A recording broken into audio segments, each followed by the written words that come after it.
maire, chers collègues, Monsieur le Président, chers collègues.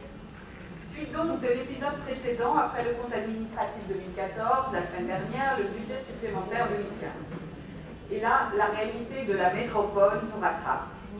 Nous avons vu la semaine dernière qu'il n'y avait pas eu d'économie de fonctionnement ni de recherche de mutualisation réalisée ces 2 dernières années pour préparer la construction de la métropole et anticiper les difficultés à venir malgré une gestion remarquable que vous aimez à présenter. Lors de la présentation du BP 2015 en janvier dernier, nous avons souligné son imprécision et le fait que beaucoup de dépenses étaient sans doute sous-estimées. Ce BS vient confirmer nos craintes. Je le résume en 4 chiffres.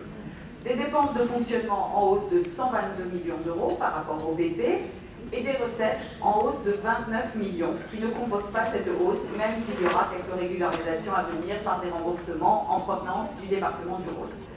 L'investissement, lui, est en hausse de 23 millions d'euros et la dette en hausse de 44 millions d'euros pour financer cet investissement du fait d'un déséquilibre du solde de fonctionnement. Les éléments qui nous inquiétaient au BP sont confirmés. Les dépenses sociales qui augmentent fortement, c'est l'élément le plus frappant, plus 65 millions d'euros par rapport au BP 2015, plus 45 millions juste pour l'emploi et l'insertion, plus 45 millions par rapport à 192 millions qui étaient inscrits, soit 23% de plus que ce qui était prévu. Pour vos estimations 2015, vous aviez pris les chiffres du BP 2014 du département. Sachant la croissance forte de ces dépenses chaque année, c'était un peu juste. Pour la seule année 2014, les dépenses ont augmenté de 5% et comme la situation économique ne s'arrange pas, les charges liées au RSA, malheureusement, s'alourdissent encore.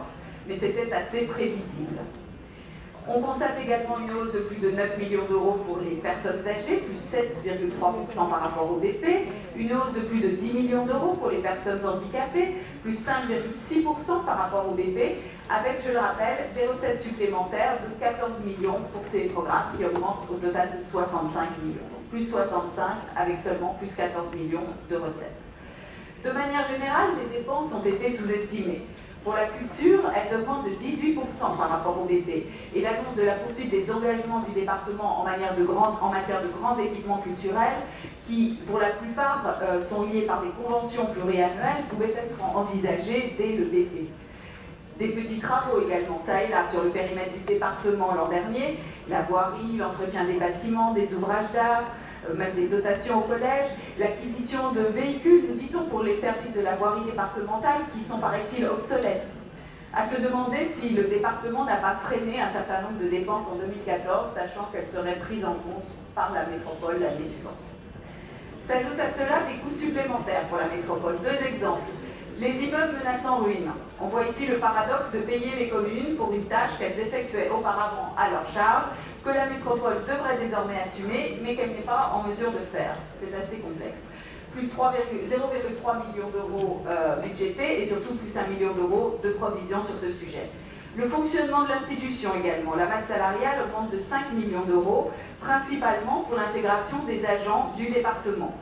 Vous découvrez notamment le GVT pour les fonctionnaires du département, alors que vous savez très bien calculer celui des agents du Grand Lyon. Vous aviez là aussi calculé la masse salariale sur celle du BP 2014. Le coût de fonctionnement de l'Assemblée également, avec la hausse des indemnités des élus, plus 765 000 euros sur un budget de 6 millions d'euros, hausse à laquelle nous nous sommes opposés, je le rappelle. Il y a aussi des choses qu'on ne voit pas dans ce BS, même si ce n'est pas vraiment l'objet de cette délibération, mais elles auront leur importance au moment de la constatation des réalisations 2015. L'évolution des emprunts toxiques. Alors on nous a bien expliqué que l'absence d'inscription de dépenses supplémentaires n'est possible qu'en puisant dans les réserves, les économies en fait faites sur les intérêts des autres emprunts en raison des taux qui restent bas, mais ces réserves ne sont pas inépuisables. On ne nous parle pas non plus de rapprochement entre les services du département et du Grand Lyon. Les services de voirie continueront, par exemple, à travailler séparément, d'où des doublons sur certaines tâches. Et puis, il y a surtout le plan marge de manœuvre, dont vous ne parlez pas. Ou plutôt si, vous dites que vous mettez en place une commission d'élus chargée d'y réfléchir. Alors, je leur souhaite bon courage. Vous avez dit que vous vouliez dépenser 3 milliards d'euros pour l'investissement, mais vous n'avez pas dit comment vous allez repenser la stratégie de fonctionnement pour plus d'efficacité et moins de coûts. Vous estimez à 25 millions d'euros par an les économies à réaliser sous ce mandat pour parer à la baisse des dotations, y compris pour 2015, d'après ce que j'ai compris, mais pour ça, il nous montre la marche à suivre. Où allez-vous les trouver? Pas la plus petite piste, en tout cas dans ce BS, ni dans les documents que vous nous avez communiqués. Alors, pour conclure, je reprends ce que j'avais dit lors du PP 2015. Les hausses d'impôts pour 2015, nous les avons vues. Les économies que vous avez si bien vendues avec votre métropole, plus celles qui sont nécessaires pour faire face à la baisse des dotations, nous ne les voyons toujours pas. Et c'est pourquoi nous voterons contre ce budget supplémentaire. Je vous remercie.